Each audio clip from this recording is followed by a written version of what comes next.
Welcome to GCTV3. Today we are with Highland County Community Actions. Here is your host, Julia Wise. Good morning, Greenfield. We're happy to be back.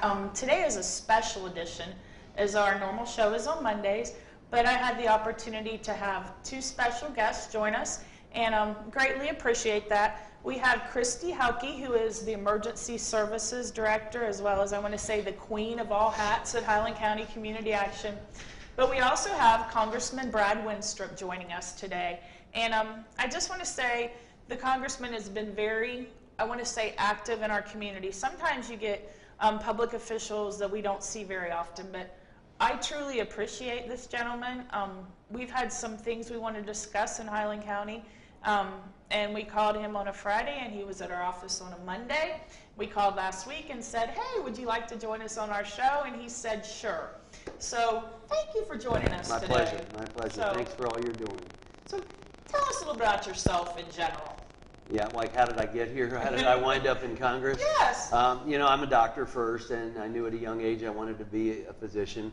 And I did that. I practiced for 27 years in Cincinnati area with Wellington Orthopedics. In 1998, I had seen our country come under attack time and time again, and I joined the Army Reserves. I served a year in Iraq, 2005, 2006.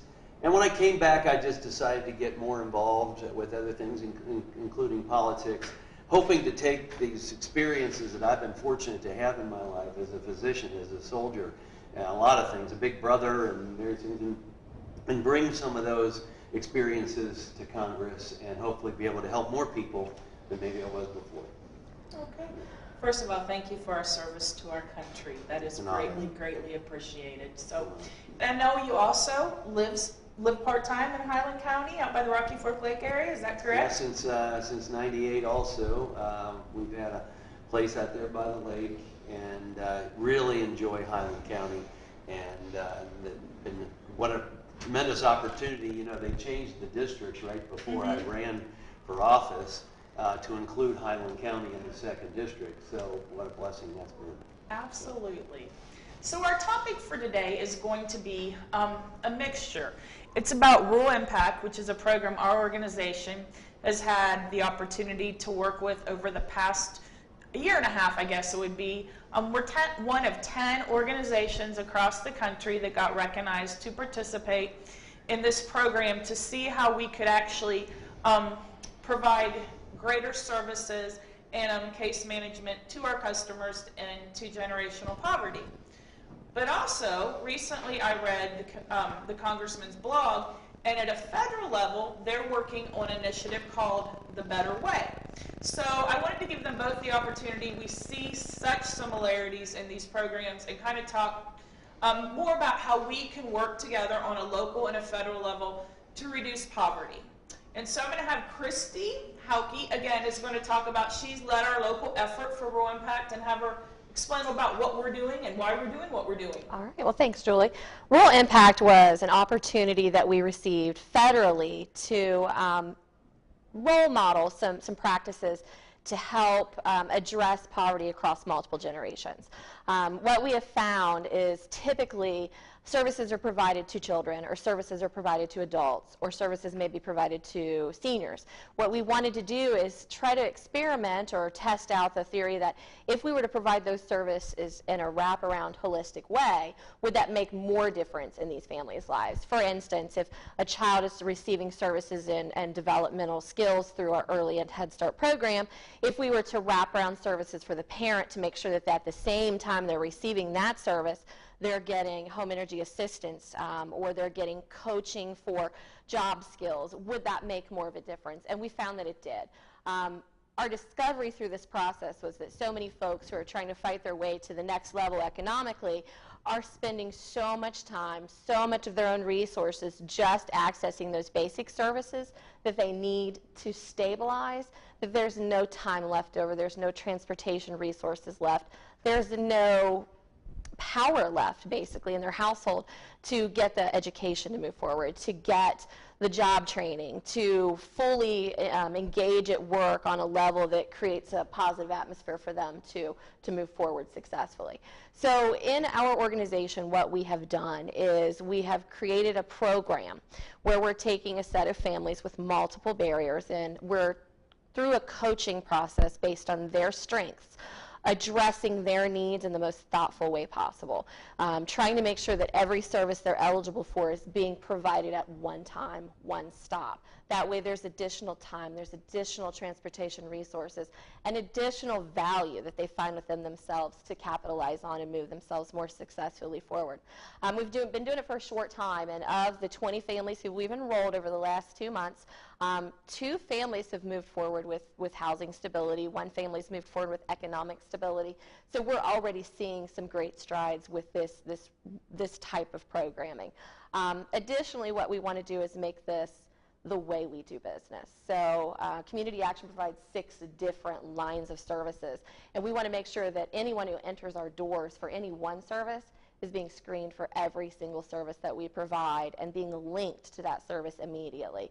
A centralized intake is what this would be called. When a person comes in that way, the information they're providing this one time can be used to assess eligibility, to do some coaching and goal setting, to make sure that they get where they need to go internally. And we've brought in partners from the community as well, which is great. If we can bring every single provider to the table so that a person is sitting there saying, this is my situation, and every provider is there and ready to say, I can do this for this, our programs provide this, our programs provide this, and they walk away from that one session linked to all those pieces that scaffold them so that they build themselves up. That's what our goal is with Rural Impact, and we see that that aligns really well with some of what you have in a better way. So we're excited to see how federally we can implement some of the processes that we're seeing work locally. Absolutely. The neat thing about the Rural Impact Grant I will mention is there was no dollars coming with this. It was a competitive application, but it's something we took on. And I think we've been very, very successful in this.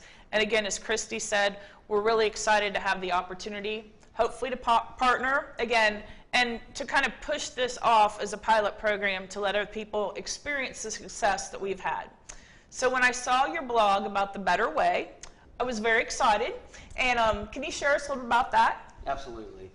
You know, when you address the issues of poverty at a federal level, what people find is it's very difficult to manage because there are so many different avenues you have to take to sustain your needs and to have your needs met. We're fortunate to live in a country that is very philanthropic and wants to help our fellow Americans that are in trouble. And let's face it, any one of us could find ourselves in that situation someday. So you want to have that safety net there. But if you look at it today, it's very challenging because you have to get your food assistance here and your housing here and your medical care here, and it's all over the place. And by the time you go and have established all of these needs being filled, you don't have time to go train for a job or to take on a job, because that is a full-time job. And you know, we find in our country that those fellow citizens that find themselves in need, that there are those that say, okay, I'm taking assistance, but I'll take whatever job I can to get out, even if I end up with less benefits. Then there's those that do the math and they say, you know what, it doesn't make sense for me to take this job because if I do, then I lose these benefits. And of course, there's those that are physically and mentally unable that we always want to take care of. And then lastly, you know, what we're finding in generations is that there's some that don't know that there's other opportunities out there. And we want to address every one of those conditions. And so what we really started to put together is, how can we put this together where we don't punish people who want to find their way out of poverty, and how do we make it easier for them to have that transition to a job, to get rid of some of the barriers. And when you have to go all over the place, it's very difficult. So the concept is to bring these entities together at a local level so that you can work with people, someone who looks you in the eye and knows you, maybe has even been to your home, and says, here are the things that you need, and here's how we can provide them, a one-stop shop, if you will, and done at a local level, not going through all these federal agencies. And so you combine that with also what I call a sliding scale. so that no one is ever going to come up shorter because they went to work or took an increase in pay at work. And for example, my feeling is that if you are on government assistance and you have a minimum wage job, you lose nothing. Because now you're in the workforce, you have your foot in the door, and you're also paying taxes when you're in that job. And there's a lot of self-fulfillment in being in that job. So as you progress, though, your benefits may be cut back, but never to the point where you end up worse off than you were.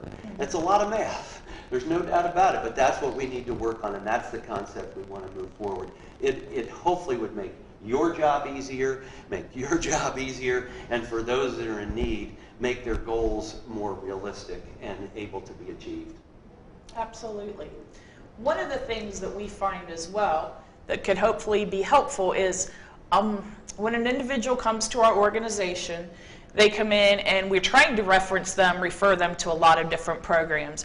Sometimes with the eligibility requirements, we have a difficult time doing that. We're going to take a short break, and then we're going to get back on kind of sharing a little bit more about those issues and how the Better Way is going to assist other individuals.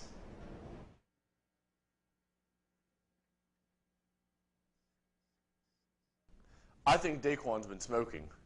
Me too. He's been going outside a lot here lately. Yeah, I know. I wonder if he's outside smoking right now. Let's go see. There are 1.1 billion tobacco users in the world. Nearly 20% of deaths in the U.S. are a result of tobacco use. Daquan, what are you doing?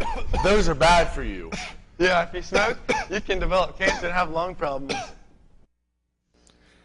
What Daquan didn't know was that smoking cigarettes is one of the main causes of death in the U.S. Have you seen Daquan today? I heard he's in the hospital. What? Why?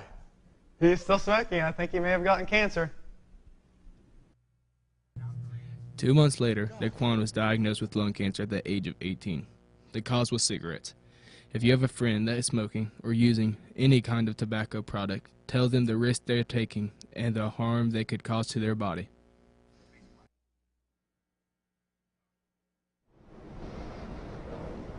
Here's your host, Julia Wise. Welcome back to the Highland County Community Action television show.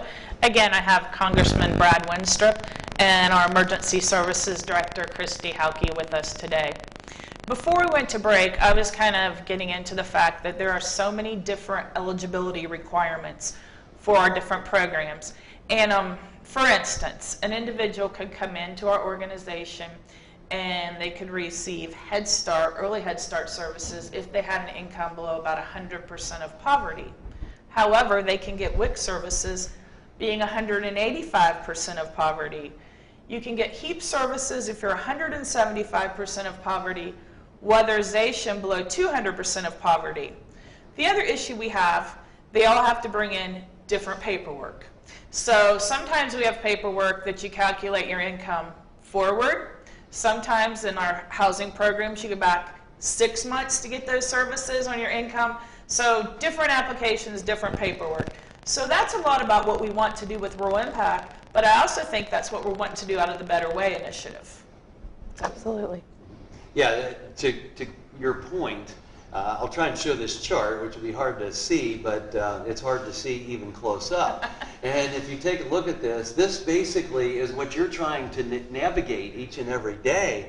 All these different entities that deal with poverty and trying to help people. And you can see it is all over the place. It kind of looks like a Where's Waldo. And so that makes it difficult. And that's what we're trying to bring together and make it smaller and make it more feasible. Not talking about eliminating programs, but we want to stop duplicity too, because so many of these programs are duplicate and you're going in different directions. There's about 92 programs that we're talking about here. Makes it very challenging for you, but let's bring them into a local level and really be able to coordinate that so that people can get taken care of in the way that they need and also have a path forward.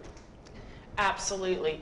Doing the case management piece is something that community action agencies across the country have been very successful in trying to do. And again, we work with everybody, but again, it's hard. It's hard for these individuals that don't have transportation.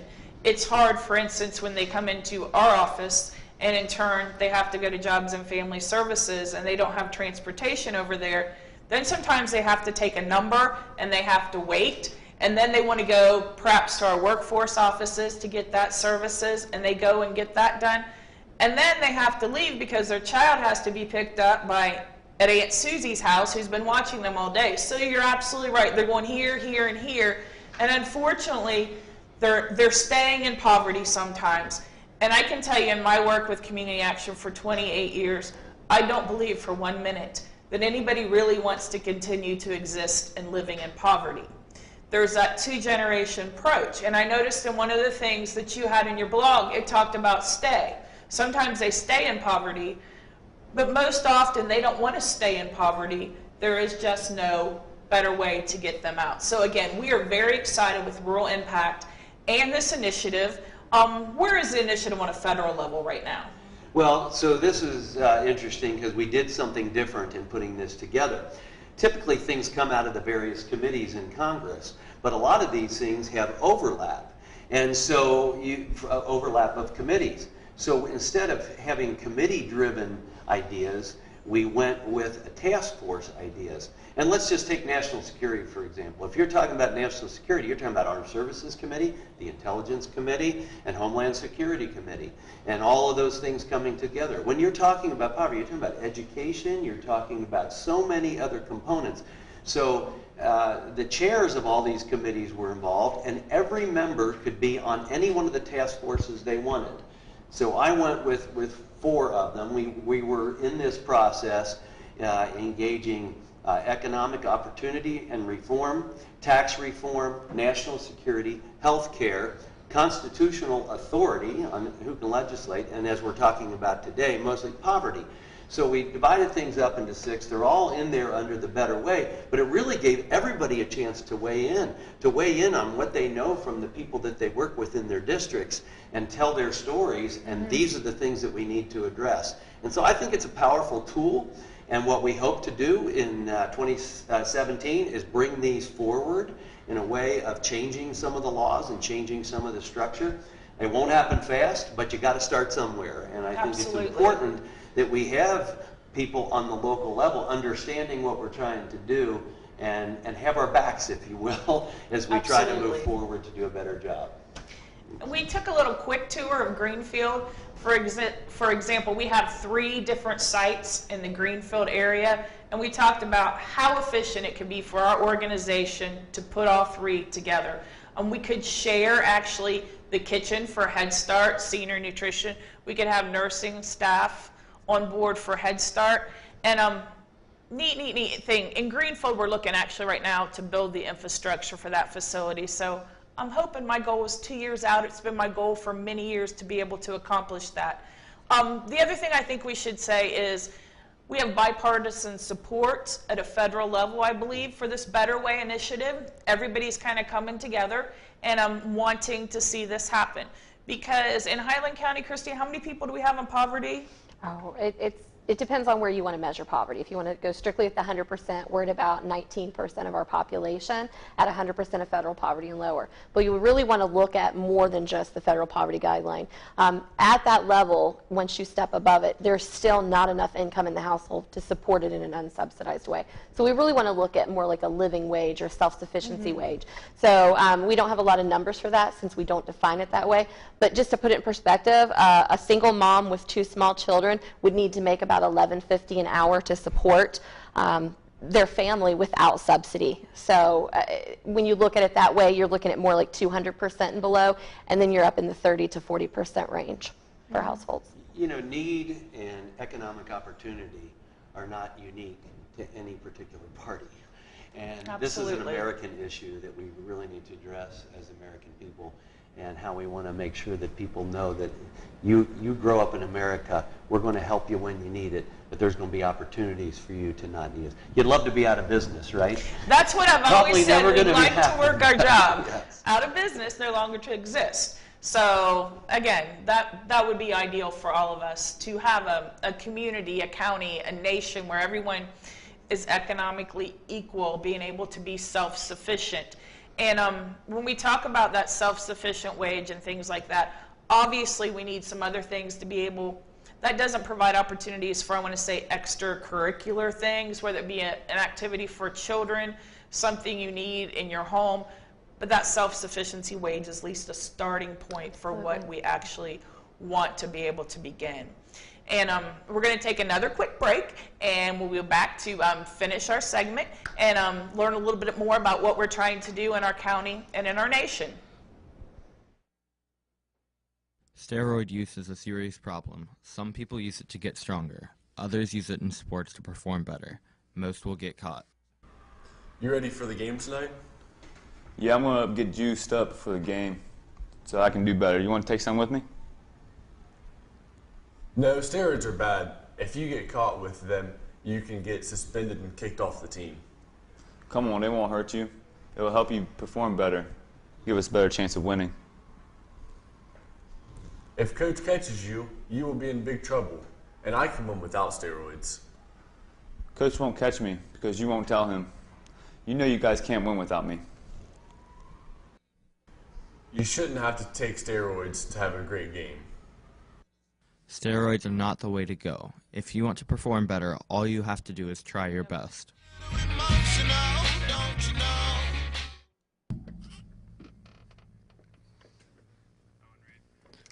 Welcome back to GCTV 3. Here's your host, Julia Wise. Hello, I'm back again with Congressman Winstrup and Christy Hauke from our Highland County Community Action Office, and we're talking about basically rural poverty to generational poverty, and hopefully with some initiatives that we all put together on a local, state, and federal level, we can really begin to eliminate poverty.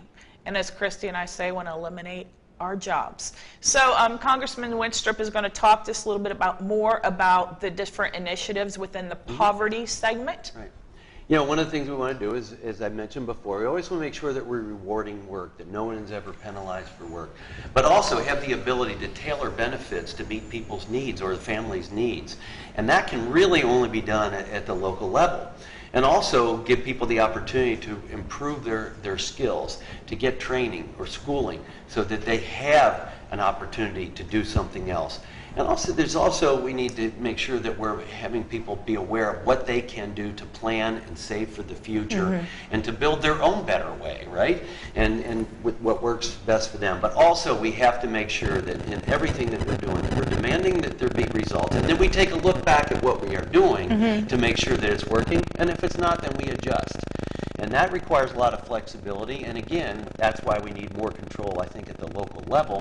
The federal component has a huge role to play in all of this, but I think administered at a local level is the more humane way to go about taking care of our fellow citizens' needs and granting the opportunities that may exist for them that they didn't necessarily know that were there. Absolutely, and we get to engage with our customers, and I think that's very, very important. As again, I talked about the situation where as customers, they have to go here, here, and here, bring this type of income and things like that.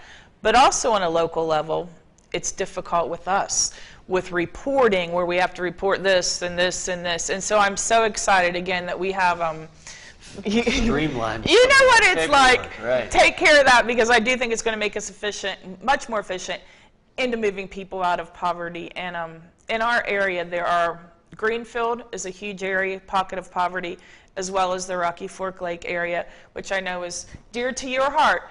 But most recently, the Department of Justice granted funds to Highland County commissioners for a variety of different services that we will be able to enact over the next 2 years.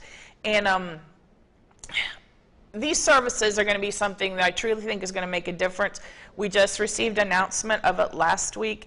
It was an 18-month putting this application together. Turning Point Applied Learning Center in Hillsborough was the initiator of the grant, and they will be administering it.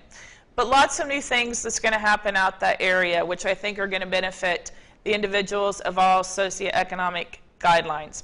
One of those things is going to be nuisance abatement. If we've been out in that location, we obviously see a lot of things that need to be cleaned up, those type of things. We're going to be able to do that in the Rocky Fork Lake area. There's going to be more sheriff policing out there. They're going to add an extra body out there patrolling the area. I know we've heard sometimes that there's a lot of drug activity, criminal activity out there. We'll hopefully be able to address that as well. We're going to be doing, through community action, extensive case management, exactly what we've been doing with rural impact, but we're going to focus those on the families that live out at Rocky Fork Lake. Those individuals that perhaps do not have transportation into our workforce office, which was actually, Tara was on our show last week talking about the services we can provide, but hopefully being able to help them find the possibilities to be able to get those services that are operated in Hillsborough. But we're also going to bring those services that we can out to the Rocky Fork Lake area. We've been out there right now servicing once a month, doing that case management. I think there's a little mobile food pantry that goes with us. So we're doing that now. So we want to be able to expand on that service out there to reach those individuals in the county. But we're also going to start a land bank. A land bank is something that I think sometimes, if you're not familiar with it, can kind of scare people off. We're not taking people's land away from them. We want to go out and clean up the dilapidated housing, those homes that are vacant, clean up those areas, because if we can do that, we can actually reduce crime, reduce drug activity perhaps in those areas, clean up the neighborhood to increase the economic viability of the Rocky Fork Lake region. I can tell you, my husband and I fish out there. We fish out there a lot. I think you probably have a boat and probably fish out there. Beautiful environment out there, but we really need to work on that. So with the land bank, we're going to go into these properties and ask the individuals, the owners. Sometimes those people don't even live in the Rocky Fork Lake area. Perhaps they inherited it years ago and they just don't know what to do with it. We're going to ask them, you know, to be able to let us as an organization, as a county, assume your property. We're going to tear it down. We're going to make it nice and neat, that area. And we're going to give a couple opportunities. First, if the neighbors side by side would like to assume the land area, we'll have it surveyed, turn it over to them. We may be able to clean it out, turn it into a community garden. A lot of different ideas and things that we can do. So we're hopeful. We got to get our board formed. There'll have to be a 5-member board. It's in statute what it has to be on that board. We're going to get our bylaws together, and hopefully by the 1st of next year, we will have someone out there really, really, really looking at those properties and trying to get them taken care of in that first 2-year period. Hopefully, it will be able to grow, and it will be a county-wide land bank. It will be established as a county-wide land bank, but right now the funds are targeted to the Rocky Fork Lake area. We're also going to focus on a lot of economic development projects out there. We have the Rocky Fork Alliance that's been doing a lot of things and kind of help them along the way. So how does that sound? That's good. There's really an opportunity to look at some of the root causes of problems that exist in the area and try to prevent them. And really, when you engage in something like this, it's in fairness to those that are subject to the negligence and maybe bad behavior of a few that affects their whole neighborhood, and it's an opportunity to turn that around in fairness to those that are doing their part for their community. And I think working on the economic stability in that region, the economic growth, the Rocky Fork Lake, Paint Creek Lake areas are huge assets to our county that we can continue hopefully to be able to build upon in the future. And I thank you for being a part of that in terms of you helped with the announcement last week that this was actually coming through for our county. I think there was only 10 founded in the country, and the commissioners and Turning Point and the whole committee out there that spent 1.5 years working up, doing needs assessments, those things about what the needs were in our community. They did an absolute wonderful job to be able to help that occur and happen. So I do appreciate you joining us for the show. I know you have a lot of things going on, and we're walking in here today. You talked about how wonderful Greenfield Schools as far as the environment it was, and just the neat things we have in our facility itself. I'm going to ask Christy to just take a brief moment and update us on what we have coming up very soon, November 1st. The phones have been ringing off the hook at Community Action. The Home Energy Assistance Program is gearing up for the Winter Crisis Program, and that's the program that does immediate assistance in a crisis for a family who needs help with electric, natural gas, or other heat sources.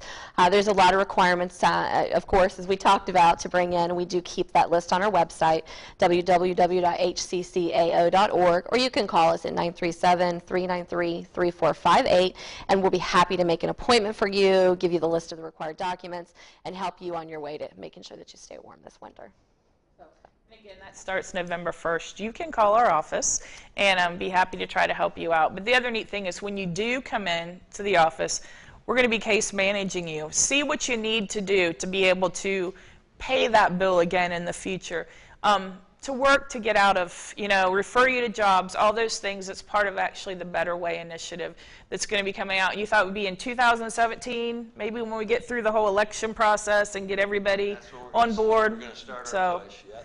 That's an awesome experience, and we are so blessed that you've listened to what we say. You've listened to the voice, and that's what I kind of want to let people know in Highland County. We have a congressman that's willing to hear us. It's being out in the district, and cares about what we do. He wants to see your district thrive, and I think that's very important.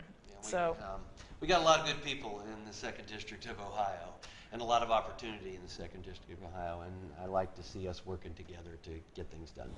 Okay, I appreciate you both joining us for today's show. I know you're busy and you've got going to Peebles, I think, for an open forum. So if anybody's watching from that area, he'll be in Peebles. Come on over.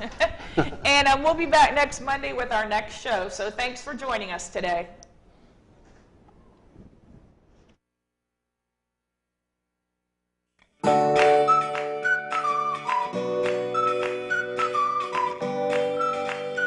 TV3. Be sure to tune in tomorrow morning at 10:40 for Tiger Talk.